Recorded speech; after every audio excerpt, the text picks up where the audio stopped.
Way. Yeah.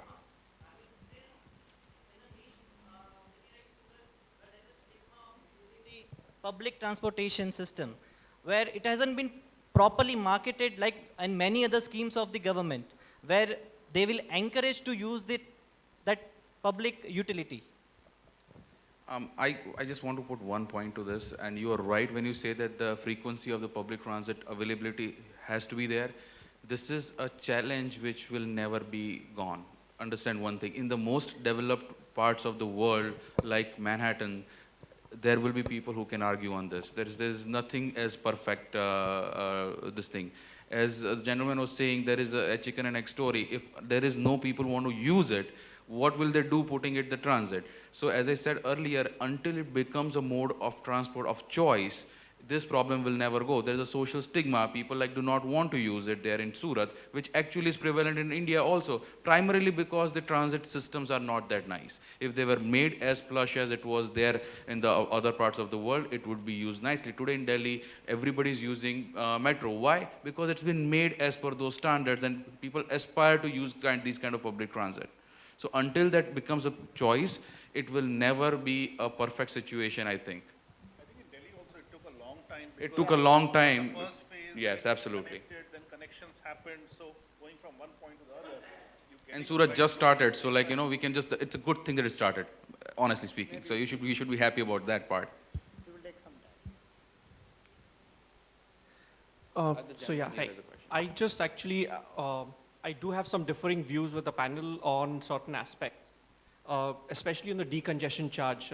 You made a statement saying that the per capita income has to increase before we can look at enforcing congestion charges and everything.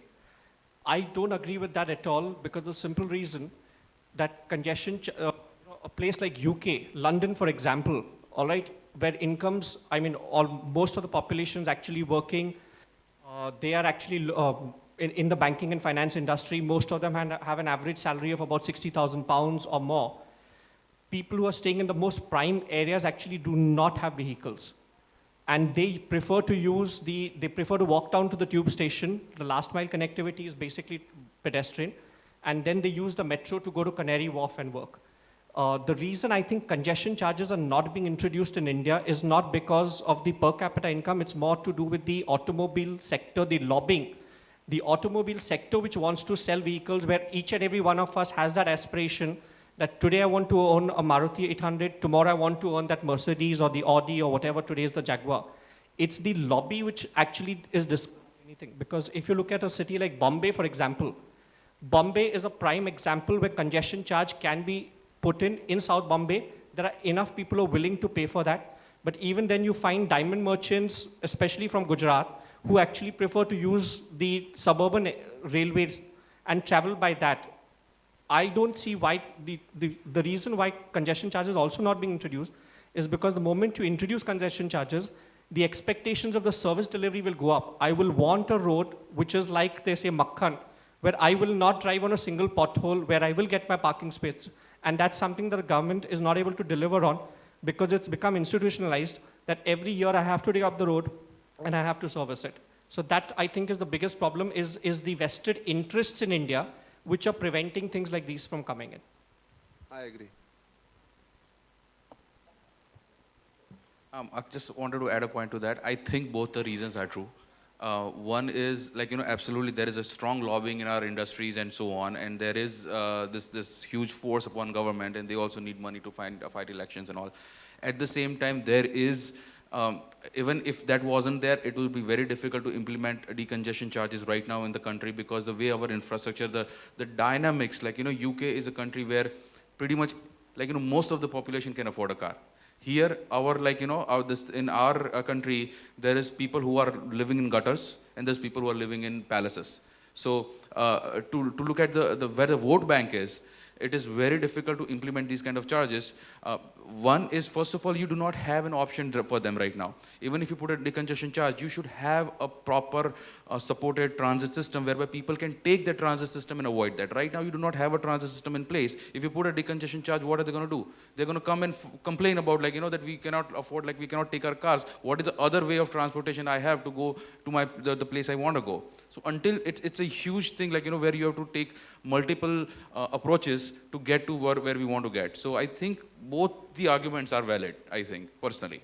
I agree with you that both are certain things, but it's not as simple as that, because the biggest problem in cities like Bombay, Delhi, Bangalore today is the fact that one person driving down in that four-wheeler.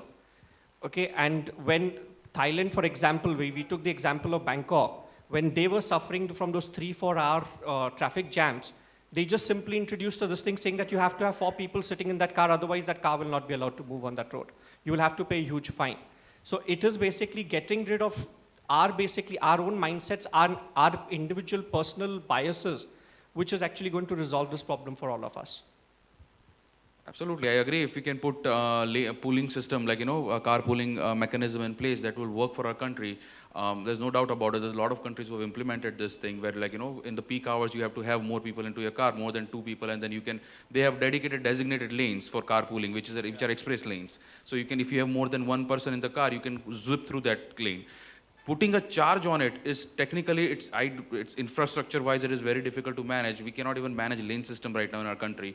To put a charge where, like, you have to pay more money to get into that lane or something, I do not know how to figure out in the city roads where we do not have toll booths or nothing like this. Infrastructure-wise, it's very difficult. Exactly. We do not have lanes to begin with.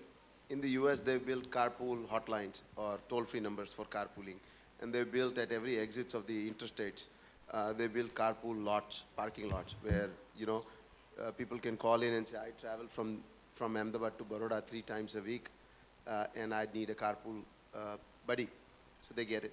But it's a very matured infrastructure, matured planning. We need to get there. And the other part of it, as you said, imposing a congestion charge is living in a democratic country. We're not Singapore or Thailand or some of the other monarchies, or not China. So a general public has a perception that all public infrastructure is owned by him. And if he has to pay to park a vehicle there that he's already paying as a citizen, his taxes, it's not going to go down very well in our democratic system currently. So maybe governments are not taking a risk or chance to embed civic sense at the cost of their vote bank. Just to add to that, in fact, what I am seeing in the e-commerce space, a lot of the companies have got into carpooling business model itself. And in Hyderabad, one of the company, I'm forgetting the name, within, say, 11 to 12 months, they are almost, there are 5 lakh people who are registered on that, and they are using it effectively. And there are a lot of foreign companies who are now entering into India only for this space. So there is a need to do this. It's only the awareness level and a right mechanism. Again, this is a last mile connectivity kind of thing. If I can get it through the route, why not?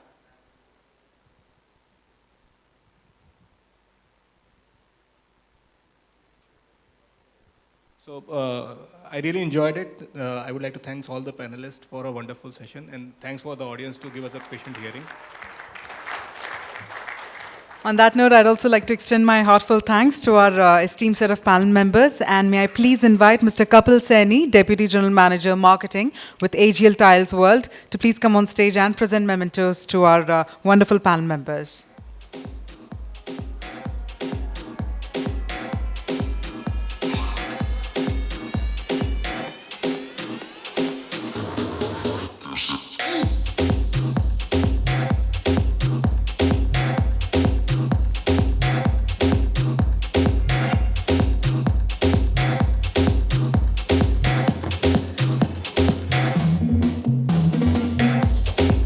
I first request Mr. Kapil Saini to present the memento to our session moderator, Mr. Anurag Janwar.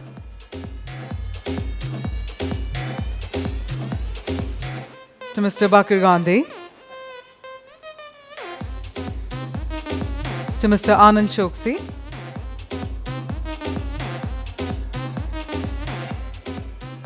To Mr. Harsh Goyal.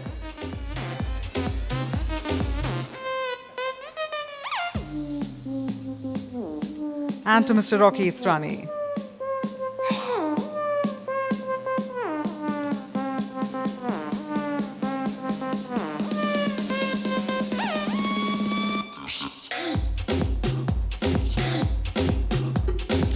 Thank you once again.